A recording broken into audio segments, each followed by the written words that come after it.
Okie dokie. Right. Let's just do a bracha.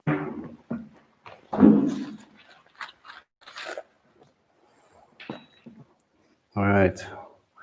Baruch atah Adonai Eloheinu melech ha'olam asher natan Torah. Amen.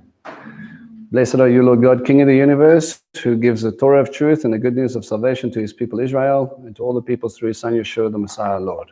Amen. All right. So just to guys give you a little bit of a rundown. Obviously, we're going into a different section of the book. The different section of the book that we're going to is a section that starts to deal with questions that people asked Paul. All right, so we see in 1 Corinthians 7, verse 1, it says, now concerning the things about which you wrote. And you're going to see that in a couple of different times. So it's going to deal with specific issues as long. All right, so for the point, just to get you guys all backed up, this section, or this chapter, is going to deal with the idea of marriage, divorce, and remarriage. But we have to understand it from a context point of view before we can apply the words of Messiah, before we can apply Torah. What I want to do is I want to give you the 5 different types that we have according to Roman law. These are the types of marriages that we've got.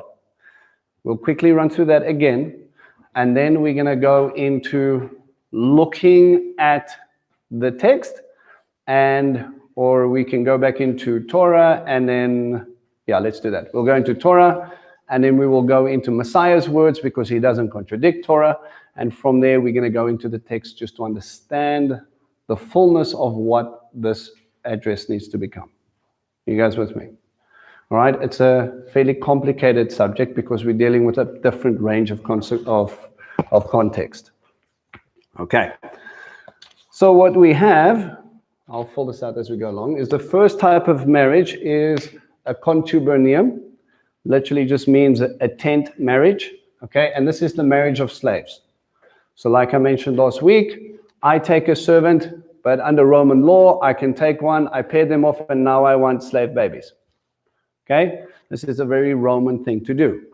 So I have invested in, and then if I want to take this one and I decide I want different types of ones, or I buy a stronger male or female, and I want to pair them off, the question then becomes, who am I married to? You see, God's idea of the perfect is very skewed when you're dealing with a skew worldly perception of what that's supposed to be. First prize is everybody understands it from God's point of view, but is that simply true in our modern day time? No, people get married because it's the thing to do. So what they do is, instead of understanding a marriage from a biblical point of view, they make what we call in business a strategic alliance. You bring in X around the money, you do this, you will therefore do this, and I will do this. We both decide to have kids. Your part of the bargain is stay home and look after the kids. I'll go and get more money. And then we live together, but we never really become echad. We never really become one flesh. You understand what I'm saying? All right? It's just what people do. It's the next progression of marriage. The next one is concubinato, so where you get the idea of a concubine from. And that is when a free man decides to marry a slave. Right? So there are certain rights and certain privileges that come attached with that right according to your status in Roman law. Okay, let me just give you a simple example. Every single place that you go in a Roman city is from theater to a hippodrome to where you're allowed to walk on the streets is determined according to class. Whether you're a senator, an equestrian, a free man, or a slave. Who you can talk to, how they can treat you, is all class or status determined. A slave, a Jewish slave, I could kill you and I can throw you into the gutter in broad daylight. Everybody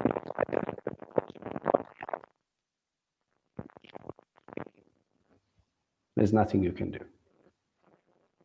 It's very far detached from God's way of doing things, correct? I'm trying to help people understand what God's point of view is in a very broken system. Okay? So, usus is the third type, and that is common law. So, if you stay together for a period of 1 year, you would then be considered married. We have something similar today in our society. But these are for people who can't afford to get married. So we'll just stay together, or don't want the responsibility or the legal obligation. In Roman law, there's a loophole that if you stay together for a year, and just before it comes to that year period, you leave for 3 nights, you start the whole cycle again. So you're not married. You just take a 3-day holiday away from that person, and then you can carry on. Then you have no legal right. The problem with that is if you stay together and it is before a year comes to him, you have no rights if that person dies. So say now the man dies and you're supposed to inherit, you were only together 6 months, sorry, you get nothing. Because usus has not yet taken place. All right? The next one is coemsho in manum, and that is marriage because of a debt. So I'm a wealthy guy, you owe me lots of money, you've got a pretty daughter, we'll make a trade. She will work in my house and might be pleasurable services when I say work, and I will take her in lieu of your debt. But I'm also going to go visit your neighbor who also owes me a lot of money, and he also has a pretty daughter. So I might have 3 new wives by the end of business day. Now, what happens if that man becomes a believer? Which one is he married to? How should he treat the other 2? What is our stipulations that we should understand here from a biblical principled idea? Okay? The last one is conferatio, and that is when the noble class, so these are the elite, they're free, they get married, and they go through that, our ceremonies today mimic what they would have done. So we're 2 free people, we're coming together in a union of choice, and we are stating our vows and what we promise to each other, and we move forward from there. All right? So this becomes the backdrop of the discussion that needs to take place in a very Roman society, and Paul trying to apply biblical principles to each one. Okay? So what's going to be challenging here is reading through the context of the verses and go, which one is he talking about? And see if we can pull apart the principle and say, we think he's talking to this group because this is what it says. We are not trying to get the entire idea of what's permissible for believers today, of whether it's okay to be in the context of everybody understanding God's agenda. This is what this chapter does not do. It is spoken to a Roman society with Roman issues where people become believers. Now we have problems because my level of, well, I can do what I want because it's Roman and it's right and it's legal for me to do so. Says, yeah, it might be legal for you, but that's not God's way of doing things. So you will read things like, it might be legal for you, but it will not edify the body. What happens if I have a couple of daughters that I've taken for pleasurable services? It's all within the Roman law. How is that going to reflect God, and how is that going to build up the body? And we have discussions forth with things like that. Okay? So, if we look at Torah, where do we get the idea of marriage from?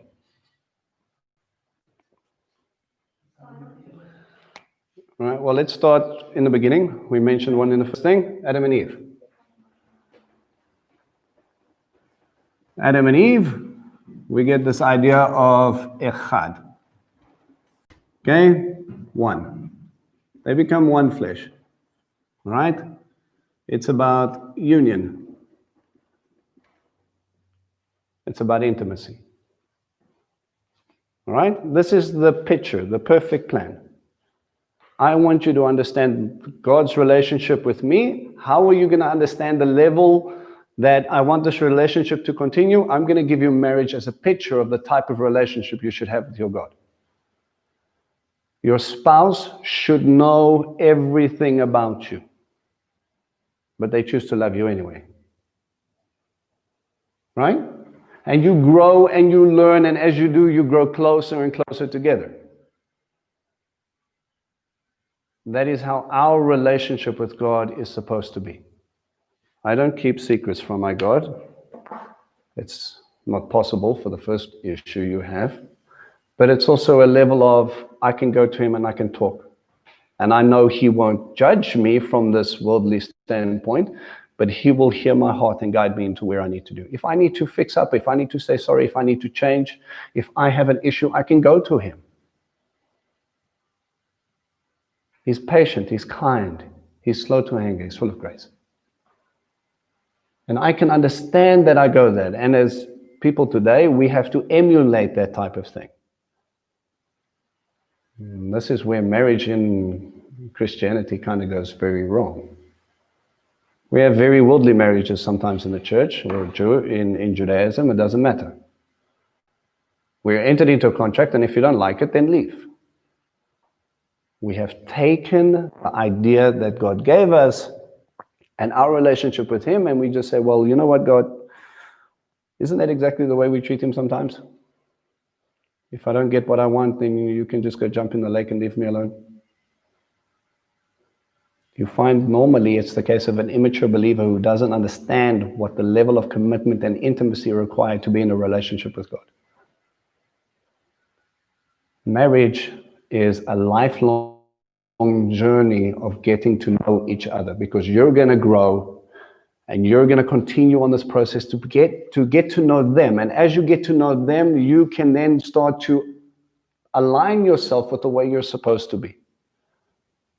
The believer you are when you first come out of the water and the believer you are 10 years down the line should be like chalk and cheese, because you didn't know much about them then. It's the same as a married couple that have been married for 6 months and then they're all, oh, it's just so lovely and beautiful.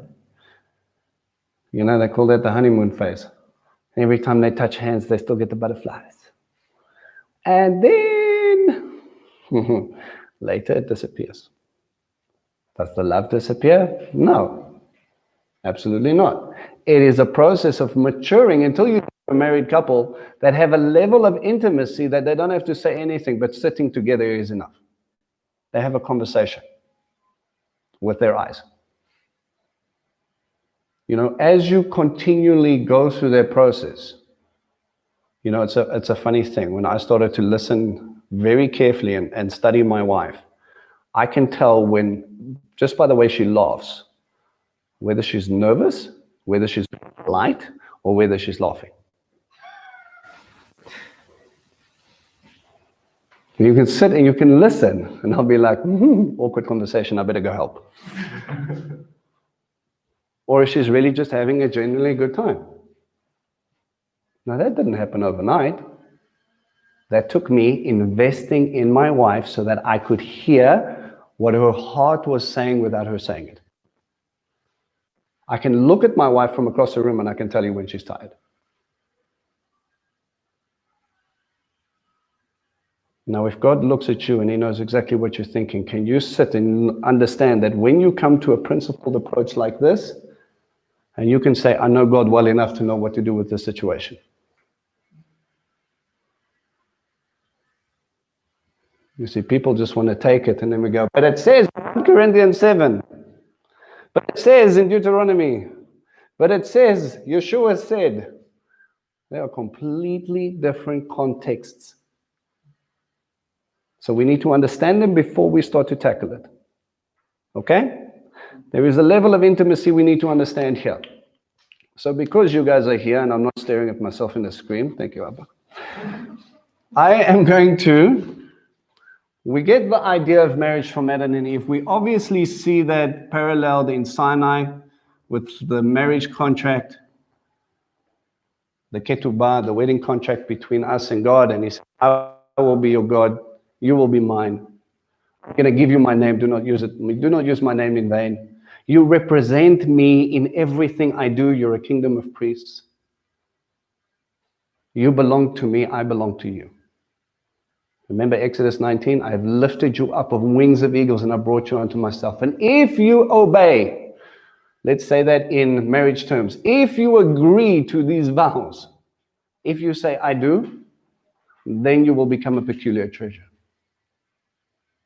If you say, I do, you can't have a relationship with God and say, I'm the bride of Christ if you refuse to agree to the I do's.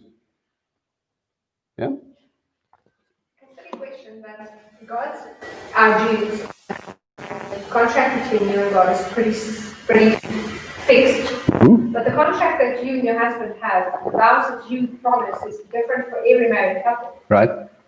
Is there, and I know there is things that God says we shouldn't do, but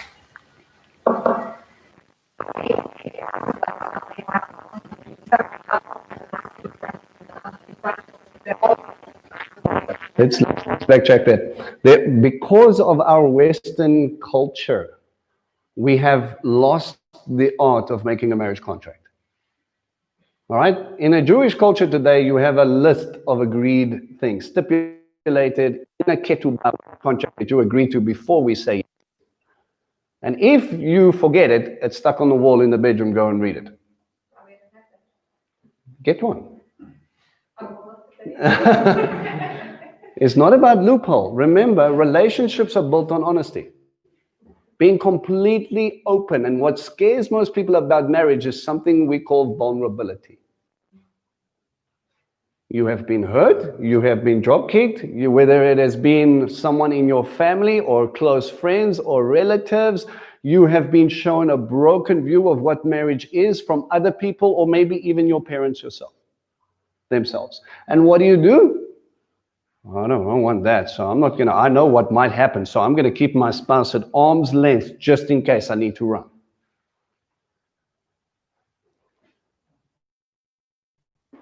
Unity. Not bubble boy. You can't love like this, you have to love like this.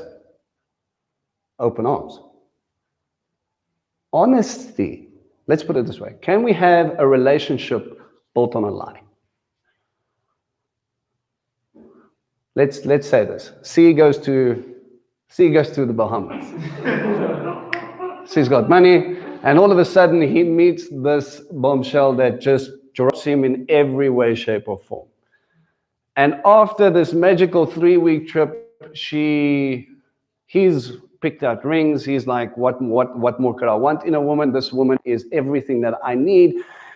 And she told her name was Susan, and she works in, I don't know, where does she work? See?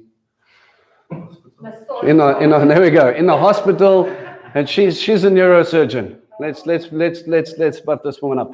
And then when we get there, she goes, he's just about to get done. My name. I actually work for a school, and I'm a janitor. And then she's like, what do you think would happen? Would he still?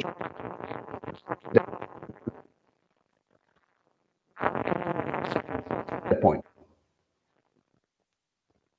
But our entire relationship has been founded on a lie. What else haven't you told me? Are you married? Do you have kids? What else am I not missing? If you're lying about your name, why are you lying about your name?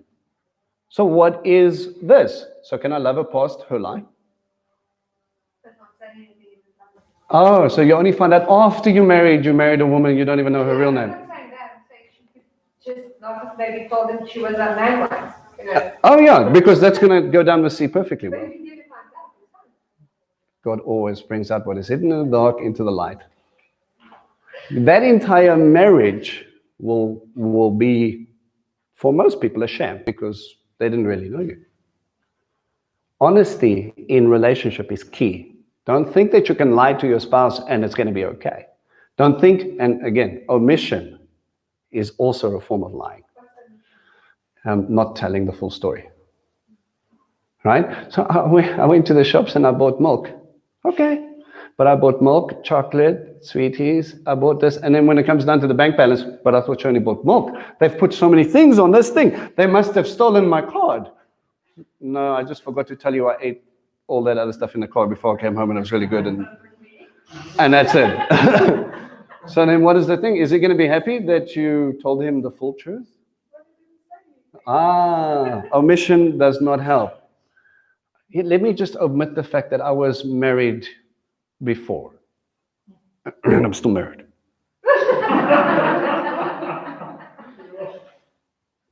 Omission is a way of getting you away from truth, and that just doesn't fly. Vulnerability is our biggest issue, because if I'm truly open about how I feel and how I think, and that person can love me anyway, that's a marriage. That's a relationship that you should be bound on. Does it mean it's going to be easy? Absolutely not. Will you learn and will you grow? Absolutely. But that person should be in your corner no matter what. You know, when you get married, it's that person standing in front of the altar telling everybody they know that this is the person I've chosen to live the rest of my life with. That's the one for me. When you think of me, I want you to think of us. It never changes. Vulnerability is something we need to get past. Yes, you've been hurt, but it's not that person that hurt you. And if it has, learn, forgive, move on. We have to let go of self to be selfless, and when we're selfless, we can love freely. This is not supposed to be a marriage counseling thing, but I'm going to give it to you anyway. The biggest thing that we do is focus on our needs above the other person. So I expect you to act a certain way, and when you don't, oh boy, you're going to hear all about it. I expect you to bring in such and such amount of money. I expect you to do this. I expect you, but what happens if my expectations are wrong? Am I loving that person because they're meeting my expectation, or am I loving them because I love them? But shouldn't there be expectation? Yeah, it's called fidelity. You stay with me, I stay with you. We talk about stuff, and you have certain rules, but, and this is a very modernistic thing. Today, so men pay attention. Men, you have the idea that you have to be the provider and the protector of your family. Can I just say you've tried to take that out of God's hands? You do not provide for your family. God provides for your family by giving you a job and expecting you to work. You cannot protect your family. How do I know that? With all the training in the world, you can't be at two places at the same time. You're at work, who's protecting your family, you or God? Thank God he's doing it, because he can be everywhere. Ladies, the misconception that you have about perfection, if my husband is not happy, if my children are not completely well adjusted, and I have done everything in the house, I'm a failure. That is a westernized lie. Where does it say a wife equals cooking clean? If your husband is telling you that, you need to take a long, hard look at your marriage. Because last time I checked, if my wife cleans or she doesn't clean, she stays my wife. Can I love her in a dirty house? Absolutely. What happens if, God forbid, one day I don't bring home a salary? Must she love me less? Or do I stay her husband even though I don't have that mean right now? It doesn't mean I'm neglectful. I do my part. I love her enough to meet her at her need. not expect her to jump through hoops to meet mine. And if you're the one putting up this idea of this is what marriage is, maybe you should drop your standard and bring it more to what God says marriage is. Your expectation will lead you to a place where you fail 9 times out of 10 and you wonder why you're miserable. I don't know how many people I've counseled where I've looked in the wife's eyes and I've said, you've thought of leaving at least 3 or 4 times before I got here. Why? Because she felt like a failure because her husband wasn't happy. But the problem wasn't with the wife, the problem was with the husband. She measured her success as a wife according to the husband's happiness. How many of you realize that you can't make other people happy? You can jump through all the hoops in the world. But unless they contribute to themselves and are able to give over, you will never. There is something intrinsic about knowing God and getting your fulfillment in Him that's able for you to contribute and love freely. I'm going to love you. And agape, the love that we're supposed to have because we love like Christ, is selfless love. So whether my wife does the dishes or whether she doesn't do the dishes, I'm going to love her. If I have offended her by saying something, and I'm sure you guys have been there, or done something, or have not done something, I don't look at myself and go, and this is something I've had to learn, I don't look at myself and go, oh wow, I'm a failure because she's unhappy. I don't immediately come up with a rebuttal, but you never did this, so that's why I didn't do this. I listen to my wife's heart and realize that she loves me and what I have done or said has hurt her. That's not my intention. So let me listen carefully to what her heart is saying so that I don't put myself in the situation again. 2 ears, 1 mouth. You listen twice as much as you talk. Do not get to the place where most people do, where they break up arguments and go through this process in between their heads to see who's going to come out on top. I'm not there to reaffirm my point of view. I'm there to reaffirm God's love. That's what I'm there for. You guys with me? All right. Whoever that was for, pay attention. Someone go to Exodus. Okay, we saw it at Sinai. Let's look at Exodus 21 verse 10. I hope I wrote this down right. Exodus 21 verse 10. Let's see what we got. Oh wait, I had it right there. All right.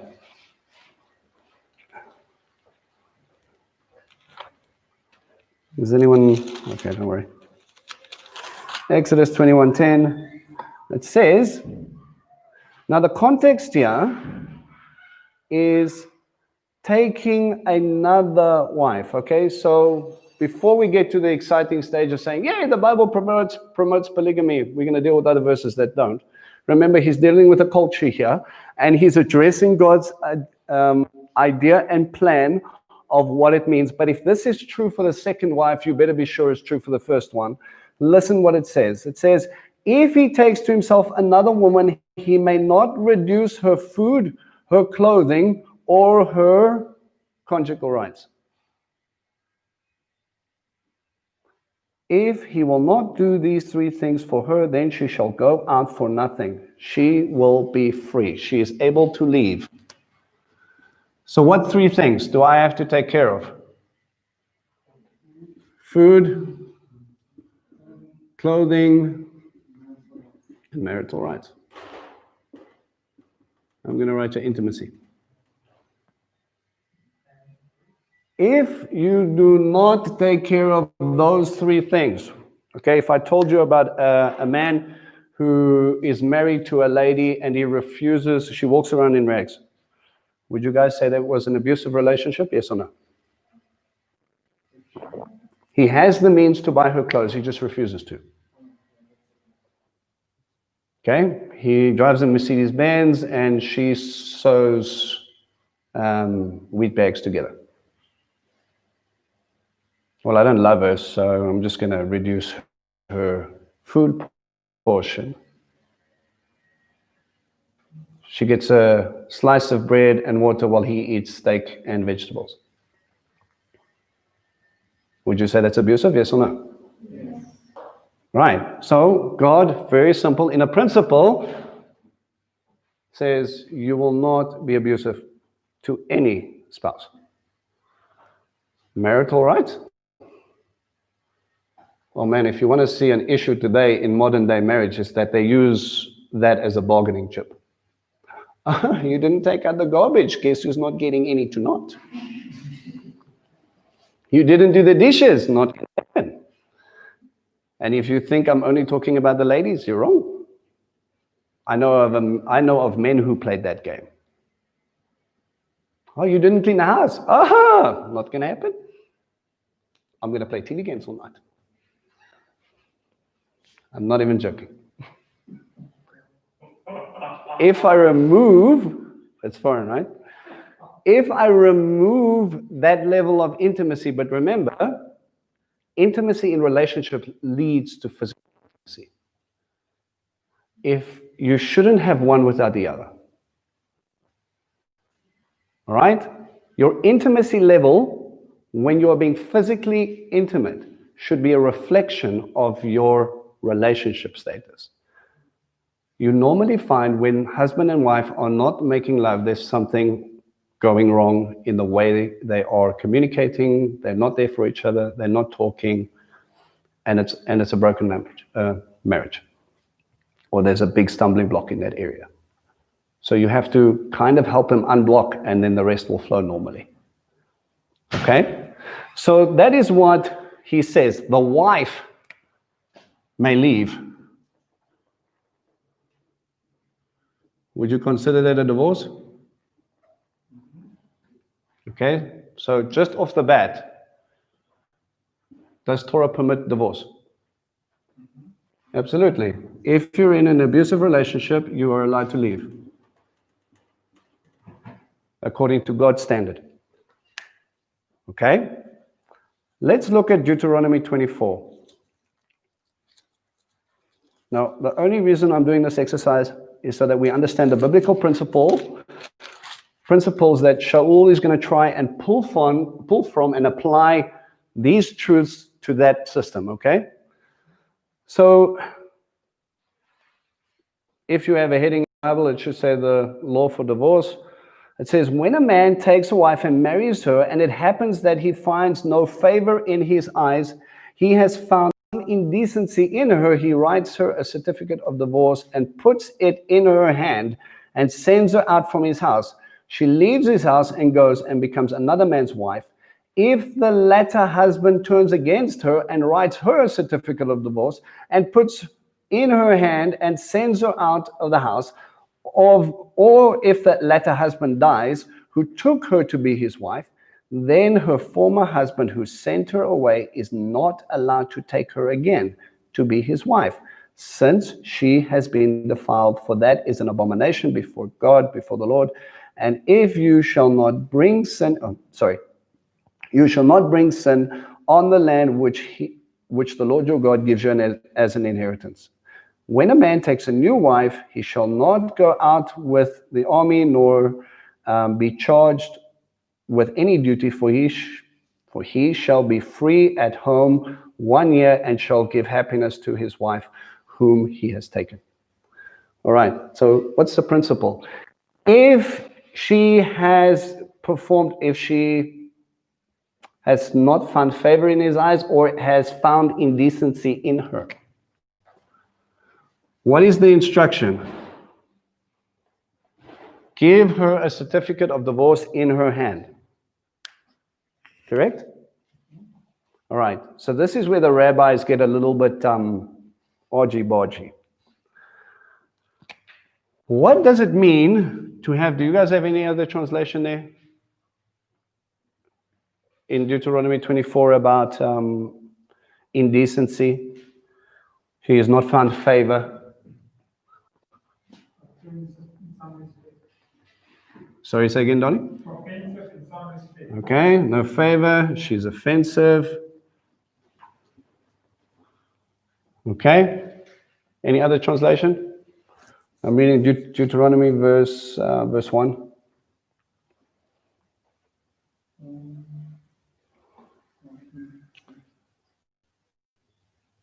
Something unacceptable about it. Unacceptable. Okay. If we don't have any other translation, you kind of get the gist of it. So if this is the case, the men may issue what in Hebrew they call a get, which is a letter of divorce.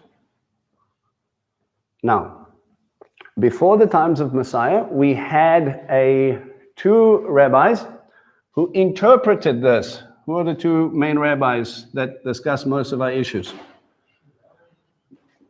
A rabbi by the name of Hillel and a rabbi by the name of Shammai. Okay? Now, these guys were prominent in the time just before Messiah, and they had a lot of discussions, and main theologies were really set in place before these guys. Okay? So, before we get to them, let's go to Deuteronomy 13.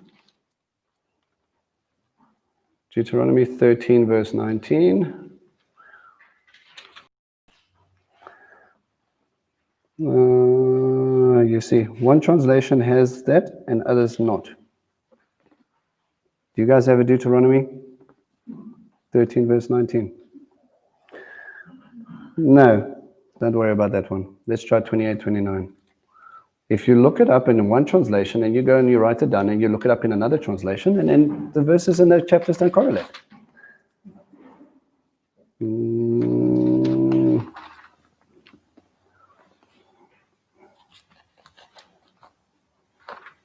It's part of my problem. I look at too many versions before when I make notes. All right, let's try 28, 29. Let's see if I find it there. Okay. No, let's not worry about that then. I'll have to find those things. All right, let's look at Hillel and Shammai. Now, Hillel and Shammai would make the distinction here. That they would say, Shammai said, you're only allowed to get divorced for the case of adultery. Okay? They say that is the only time you find her indecent. For the rest of it, put on your big boy pants, this is lifelong commitment. Hillel, on the other hand, said any reason you find her unfavorable. So what does that mean in today? Modern day Judaism, for the most part, has stuck with the interpretation of Hillel. I can divorce my wife because she burnt the soup. That is a legal reason, according to Judaism.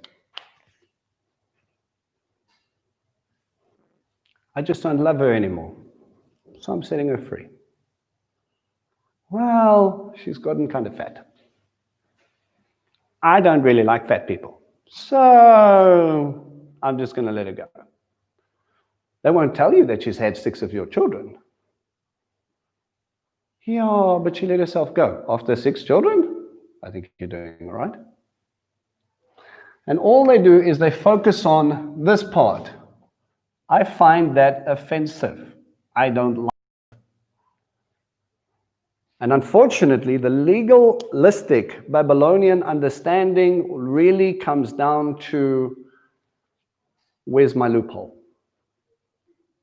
If I can get rid of it and I can get a new one, why not? I'll trade them in like cards. Let me ask you. According to God's understanding, does that sound correct? Absolutely not. You become basar echad, you become one flesh, you are to grow in unity. If I applied the same thing, and this is the picture we need to understand, adultery is a similar picture to idolatry from God's viewpoint. Why? Because if I can Chase my wife away. What's wrong with me chasing God away? He didn't fulfill the obligations I laid out for him, and therefore I told him to leave. How many people do you know that have been hurt from certain theologies? Well, God doesn't love me if he doesn't give me $1 million in the bank. God doesn't love me if he doesn't provide the way I want him to provide. God doesn't love me if. Let me tell you how you can define God's love correctly. It's called crucifixion.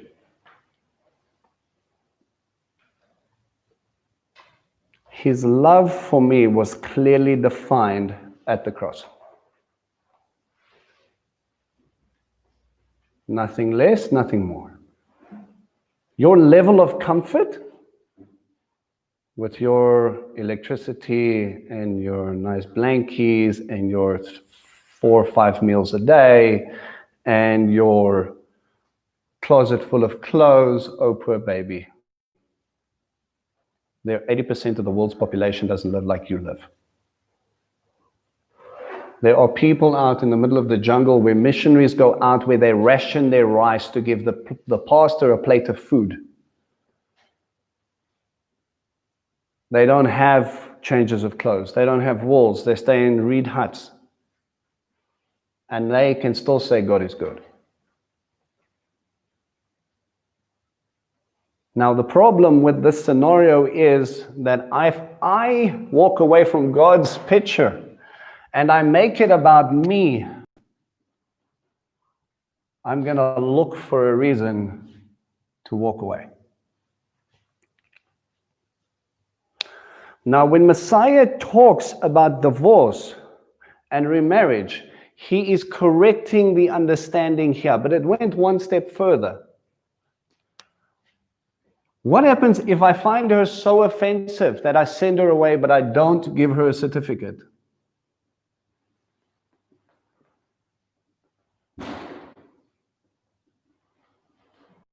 And someone else, after many years, decides that after me shaming her, she finds happiness with someone else.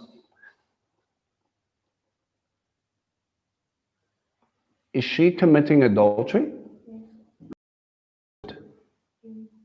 Oh. Understand that in the light of what Messiah is talking about. Let's go to Matthew 5.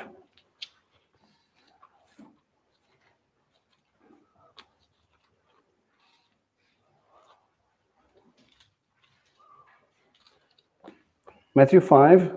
Let me just see here.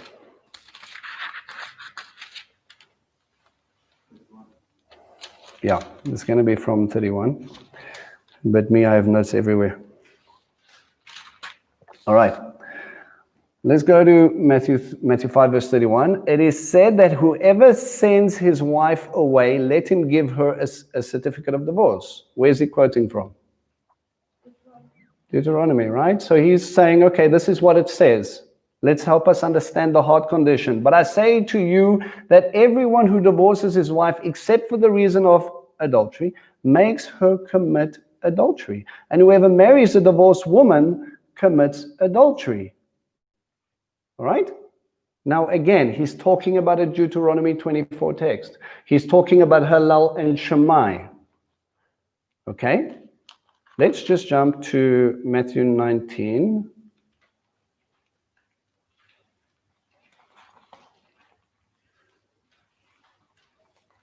Verse 3.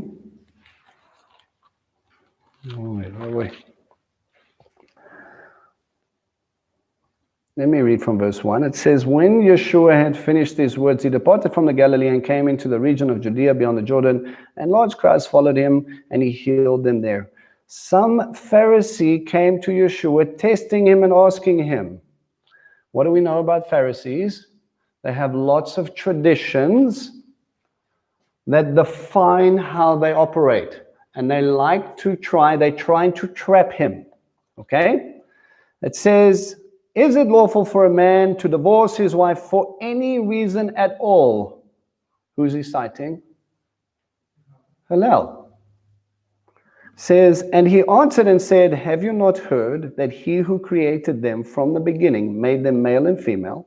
And he said, for this reason a man shall leave his father and mother and be joined to his wife, and the two shall become one flesh. So where is he pulling from?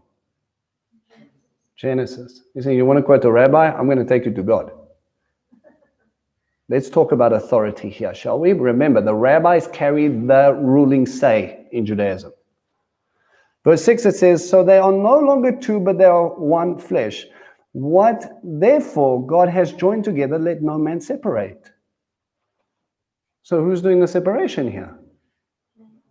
You're using Hillel as an excuse. You're using yourself to separate, to get out of it, and you're using other people's interpretation. It says, they said to him, why then does Moses command us to give a certificate of divorce and send her away?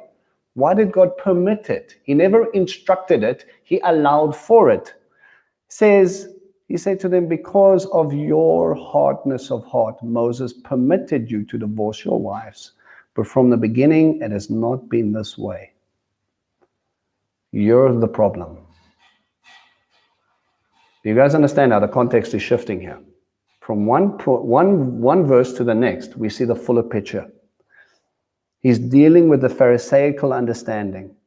Then the disciples said to him, it's a relationship of a man. Verse 9, eh? It says, and I say to you, whoever divorces his wife, except for immorality, and marries another woman, commits adultery. It says, what you're doing is you're throwing away these people. You've got people that are not issuing letters of divorce, and understand the culture that you're in.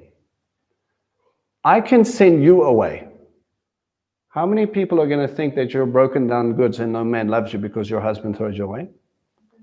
Right? If you're provided through your husband, because in that time, men did the trading, who protects the honor of the woman? Why do you think widows and orphans were looked after so well, according to God's narrative?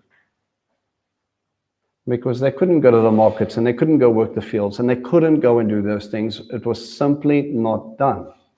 The men did the trading. So who was going to look after her then? She would be shamed. She would go back to her father's house, and she would live as if she was a widow. What Messiah is doing here is he's correcting their understanding. And it says, oh boy, you guys have missed the point. There are permissions, but it's not instructed. He never says you will get divorced. He says you're allowed to. How many of you have seen the offshoots of divorce in other people's lives? You see the picking up the pieces for the years after, yes? And what happens? Everybody suffers. The new spouses suffer, the children, the stepchildren, the whole thing is dysfunctional. I'm supposed to be him, but now we're supposed to be together. Which one's my mom? Which one's my dad? Why do they love them more? Why don't they love me? Why do they love me less? Where do I fit in my life? Are you my wife, or is she your wife? What is God's answer to this? Now, you've taken God's model, you've snapped it, you've trampled on it because you want your way, and then you pick up to God and you go, God, make it make sense. What am I allowed to do? What am I not allowed to do? He said, well, if you really wanted my opinion, you should have stuck with the first model. But instead now, you're using it to beat other people. And this is something we need to be very careful of, guys, is that we take Messiah's words out of context and they say the only reason you're allowed to divorce someone is if you are in an adulterous relationship. And we forget that the context of why he's saying it was because you burnt my soup. No one goes back to the argument that says a wife may leave if those three things are not being met. No one looks at the context of why he's saying what he's saying here. And then we make it a carbon copy paste rule across every marriage and every counseling thing we do.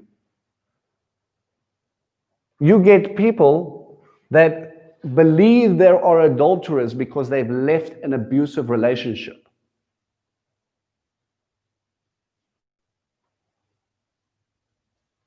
Like if they didn't leave, they would die. And then they go, I've committed adultery. Where did God say if this wife may leave and if she goes to marry another person? Adultery, then, according to God's Torah, we could take her out and stone her, correct? Why don't we see a stoning then? Why is she permitted to marry a guy? And if that guy dies and she goes to marry another person, why isn't she condemned to death? Because that's what Torah demands. An adulteress to death. Why? Because if she can break home after home after home after home and rip apart your whole understanding and leave a wake of destruction, that people will take years and years and years, and sometimes people never get over it. Divorce is such a strong cycle, like alcoholism and drug abuse, that you normally find that kids that come out of a divorced home, 9 times out of 10 divorce. Don't think that that's your future. God breaks cycles, that's what He does. But the problem is, if we don't have God, what's normally going to happen? Well, it's just normal to get divorced. My parents did it, other people did it, so I'm going to do it. I don't like her anymore. Where do we ever see the God's heart condition here? We don't. So because we want to be stubborn and we want our way, we push our agenda, and that's why we leave. Please understand the context of what Messiah is trying to address. Because if we get down to the heart condition of where God is, what's happening here, then we can start to pull from the principles and say, that woman who was abused went and got married. Do I call her an adulterer and a fornicator, and do I stone her? You see, I'm condemning her in a way that God never did. And unfortunately, 90% of people that have the biggest viewpoint on divorce and remarriage only look at Matthew 5, and they never understand that Yeshua never contradicts any one of these. Please, please, please, please, please, please, do not be so bold. I have had a discussion with a person who said, I have to leave my husband because someone said I'm committing adultery when her previous spouse died.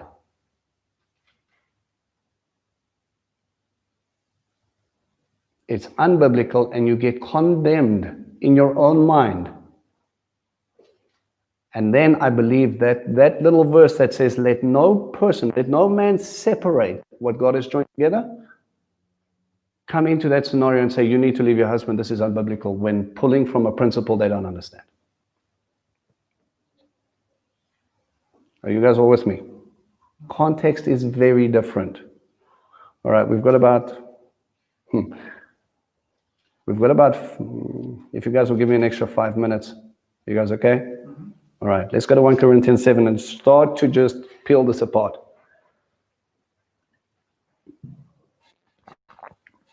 Now, concerning the things which you wrote, it is good for a man not to touch a woman, because of immoralities, each man is to have his own wife, and each woman is to have her own husband. Right? Remember Roman culture, fertility-based. It's a very different dynamic. The husband must fulfill his duty to his wife, and likewise also the wife to her husband. The wife does not have authority over her own body, but the husband does. And likewise also the husband does not have authority over his own body, but the wife does. Please do not be that guy or that woman that says your body belongs to me, therefore you have to. That verse says it. Like I said, if there's intimacy problems in the bedroom, there's normally intimacy problems in the relationship. He's saying people here were fasting, and we'll get to that. And they were saying, no, my body is a holy temple, and you're married, and you change the condition of intimacy altogether. Listen to the next verse. Stop depriving one another except by agreement for a time, so that you may devote yourselves to prayer and come together again, so that Hasatan will not tempt you because of your lack of self-control. You're married. Your spouse says you're not allowed to touch me because I'm going on a 3-year fast. Last time, when he said one flesh, your decision affects both parties. You have to make the decision together, and then for a period of time. If you want to, let's use a silly example. You're preparing for Yom Kippur, you're in the 10 days of awe, you're focusing on where you are, and you're saying, listen, I think it's a good idea if we sit and pray and let's fast, okay? But let's fast all things. And then he can go, okay. But if he disagrees, you can't just go, I'm going to do it. It doesn't work that way. Relationship is balance. Verse 6 says, but this I say by way of concession, not by command. Yet I wish that all men were even as I myself am. However, each man has his own gift from God, one in the manner and another in that. But I say to the unmarried and to the widows that it is good for them to remain even as I. All right, so should I get remarried again? There's an interesting idea here that they believe Paul was once married before coming out of a normal Jewish household. It's common that Jews saw marriage as a good thing. It's an instruction by God, be fruitful and multiply. You do that in the bounds of marriage. But they think that because of this instruction, it says to the unmarried and to the widows, remain even as I. Some people believe that he was a widower. So he said, look, it's enough for me. I'm happy where I am. Why does he say that? But if they do not have self-control, let them marry, for it is better to marry than to burn with passion. But to the married I give instructions, not I, but the Lord, that the wife should not leave her husband, but if she does leave, she must remain unmarried, and else be reconciled to her husband, and that the husband should not divorce his wife. Right, so he's not against divorce. Torah clearly says it's permissible. But if for a case of reconciliation, not about stubbornness. God forbid you're ever in a situation where it's better for you to take a break because you two are in each other's spaces to such a point that you can't even have a civil conversation. By that time, even communication is broken down so that you cannot even get to the root of the problem because you're still busy arguing about the bread that you left on the counter. Sometimes it's better to take a step back. You go stay there. Let him go stay there.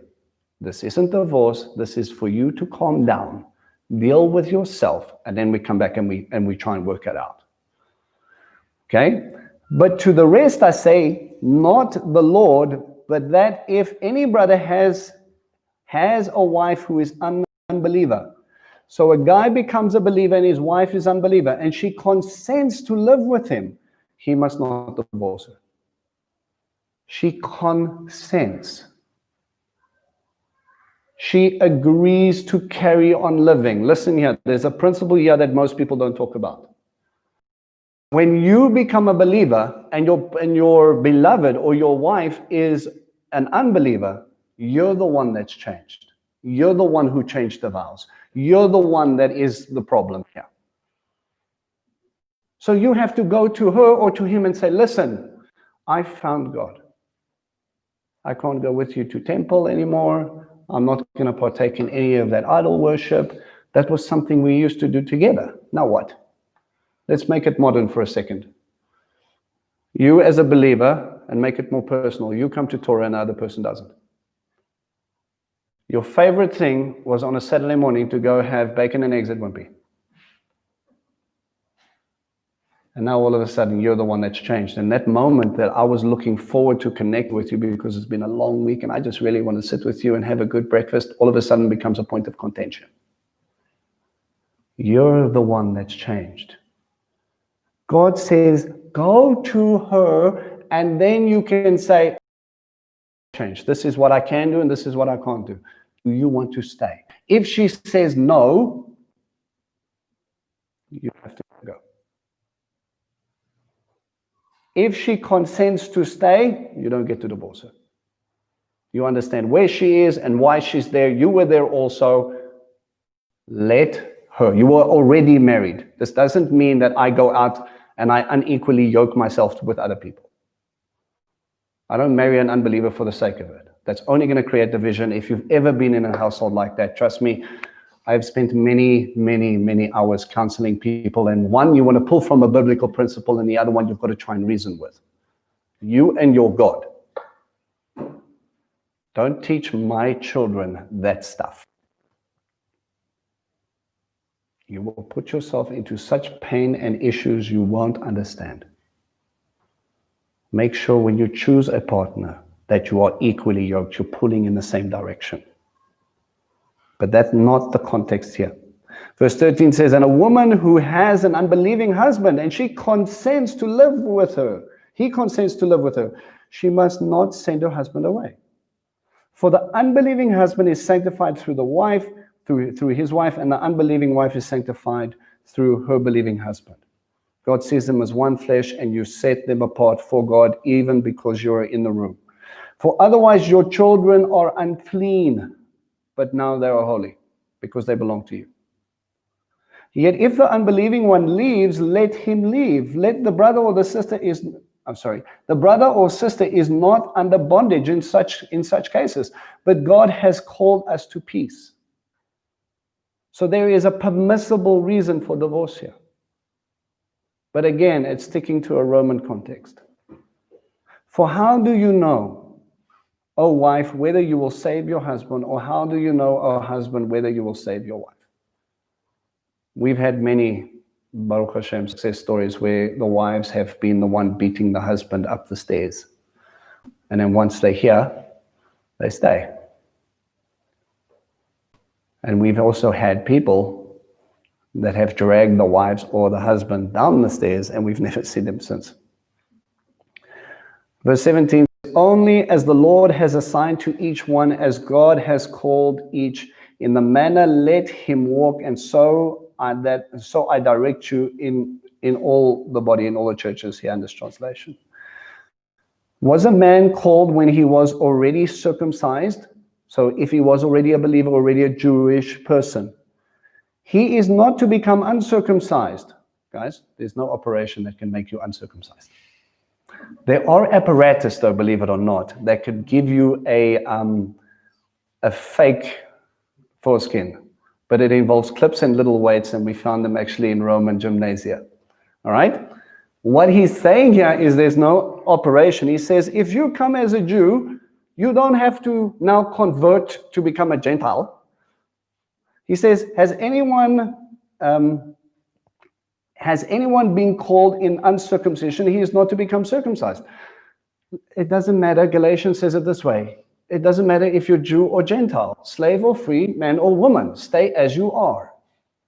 Remember, there was a Pharisaic group chasing Paul around that said you cannot be saved unless you're Jewish.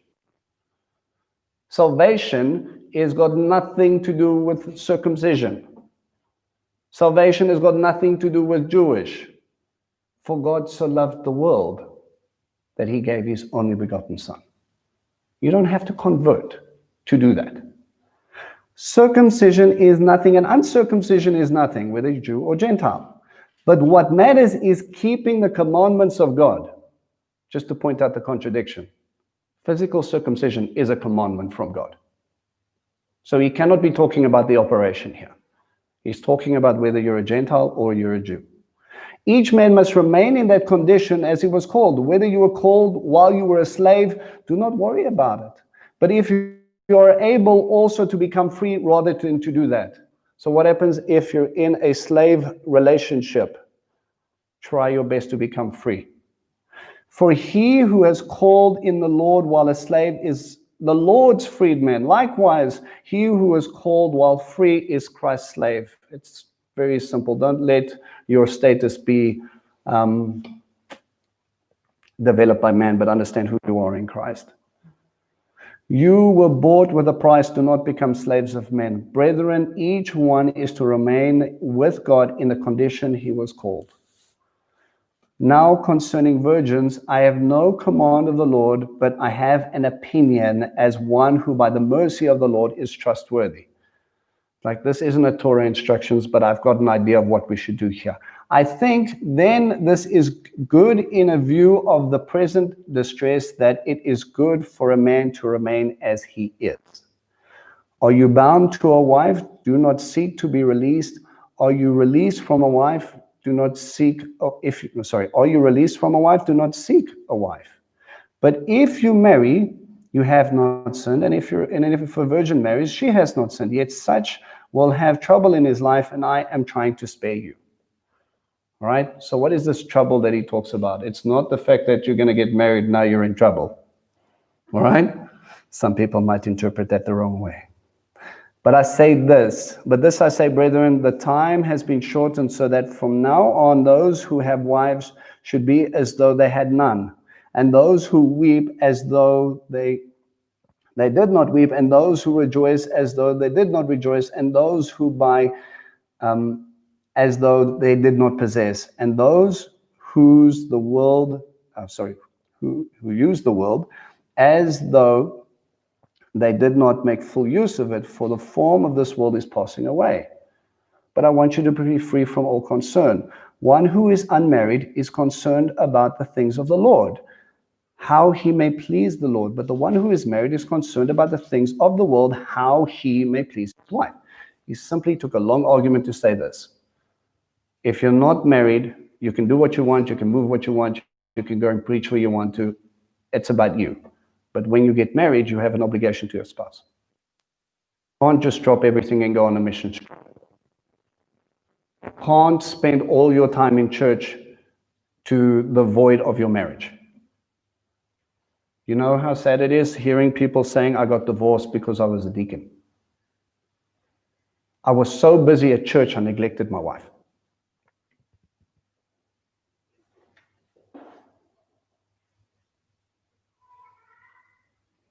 That doesn't fly. Your family comes first. But if you are free, then you can. Okay? And his interests are divided. The woman who is unmarried and the virgin is concerned about the things of the Lord, that she may be holy both in body and in spirit. But one who is married is concerned about the things of the world, how she may please her husband. This I say for your own benefit, not to put a restraint on you, but to promote what is appropriate and to secure undistracted devotion to the Lord. But if any man thinks that he is acting unbecoming toward his virgin daughter, if she is past her youth, and it must be so, let him do what he wishes. He does not sin, let her marry. So if she wants to marry, let her marry. If not, you don't have to keep her in that state. But he who stands firm in his heart, being under no constraint, has authority over his own, decided this in his own heart, to keep his own virgin daughter, he will do well. So then both who gives his own virgin daughter to marriage does well, and he who does not give his marriage will do better. A wife is bound as long as her husband lives, but if her husband is dead, she is free to be married to whom she wishes, only in the Lord. You guys understanding the context? Okay, it's pretty straightforward once we lay the foundation, right? But in my opinion, she is happier if she remains as she is, and think that I also have the Spirit of God. Okay. So, for the sake of time, I'm going to give you one or two ideas about where some of these verses might fit. Okay? You guys don't have to agree. This is one understanding. Verse 1 to 5 could be talking about that very scenario. Uses could be talking about this scenario. This might be regarding verse 10th marriage. Verse 25.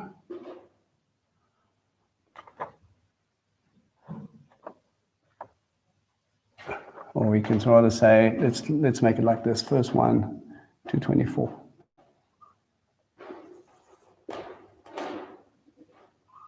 All right.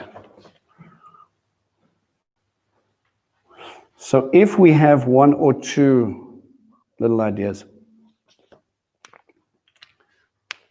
that might fit our bill for our understanding of what he's really trying to address here. All right, you guys can go and check it up. I've taken you a few minutes more than what you should be. We try to keep the session down to an hour, but we got excited. All right, do you guys have any questions concerning this? Some questions, Deuteronomy scripture, Yeah? it's 22:13. Okay, and that is, you want to read it for me?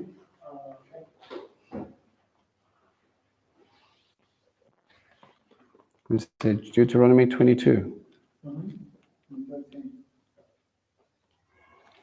If anyone takes a wife and goes into her and then scorns and hates her and charges her without cause with shameful behavior and publicly defames her and says, I took this woman, but when I approached her, I did not find her evidence of virginity, then the young woman's father and her mother shall get and bring out the evidence of virginity to the elders of the city at the gate. The father of the young woman protects the elders. I gave my daughter to this man as a wife, but he hates her and has turned against her. And behold, he has made baseless charges against her, saying, I did not find in your daughter the evidence of her virginity. But this is the evidence of my daughter's virginity, and they shall spread out the army before the elders of the city. Then the elders of the city shall take the man and reprimand him, and they shall find him 100 shekels of silver and give it to the father of the young woman, because he publicly defamed a virgin of Israel. And she shall remain his wife. He is not allowed to divorce her as long as he lives. And it goes on until the end of the chapter. Thanks, bud. Right. There are reasons or there are special circumstances in Torah that it says that person is not allowed to get divorced whatsoever. Okay? Thank you. Any other add-ons? No? It's a lot of information, Vince. My brain is hurting. Yeah. How about if the leading couple marry and then one stops the leading? Again, now we're trying to take principle and pull it apart. I would tentatively, prayerfully consider the 1 Corinthians 7 passage of that when we start talking about if one's an unbeliever and one's a believer. If you're happy with them staying in that state, continue on. But I mean, if you're sitting with that, we're also dealing with a salvation issue there. So I would use everything I possibly can to try and figure out where that person lost their faith. And then you'll be not only saving the salvation, but you'll be saving the marriage at the same time. Okay? Any other? Donnie?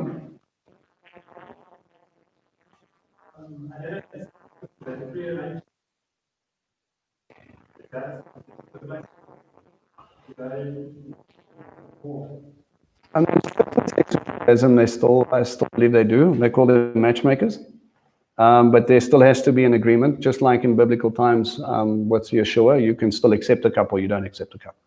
So there is still a point where you can choose, you choose to pursue it or not. But there are people that still go, that's a good way, as a good family, you should meet them. So, but then again, it comes down to your personal idea of when you're gonna pursue this or not. It only says that if the wife is unfaithful, then the man can divorce her. It doesn't say that if the husband is unfaithful, the wife can divorce her. Again, Isn't that okay? no, well, look, you're dealing with context and culture, right? In antiquity, ancient Bible times, women had no rights in every culture except for God's. This type of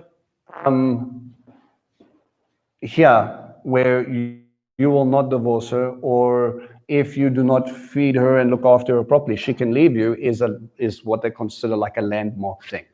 That's like giving slaves rights. When Torah says you will treat them as a family household member, and the word there is generally translated as slave, but the word ebed actually means servant. It says you will not treat people like the Egyptians treated you. If you have steak, they eat steak. If you have Nescafe, they have Nescafe. This isn't the you get Frisco and I get Platinum scenario, right? We must understand that if they come into the house, we do treat them as family, and because they're family, you might persuade them, and you can also show them this is what it's truly about. We're all equal. We're all made in his image. You do one job, I do another. Today, the husband is untrue to his wife. I believe, because the principle stands, you're allowed to leave. Okay? Adultery is one of those things where it will break the marriage. There have been past that. Scenario of, let's make it like this. I've heard of one case where a pastor counseled a guy where the lady went up to him and said, listen, my husband was cheating, I want a divorce, but we need to counsel, blah, blah, fish-based. They get to this scenario, and he was completely adamant that this guy was in the wrong. He went out, he committed adultery. I'm gonna tell this man what. When he sat down with the guy, he found out there were such problems in the house that he slept on the couch for 6 months before. So no intimacy, no relationship. That's where you belong. Before he went out. Now that, if we had to turn that on its head, we would go, he's well within his right to leave. Why didn't he leave? But now all of a sudden it's a little bit of a balancing act. Okay? So we need to make very sure you understand both sides of the argument, and you also have to apply all lines of logic.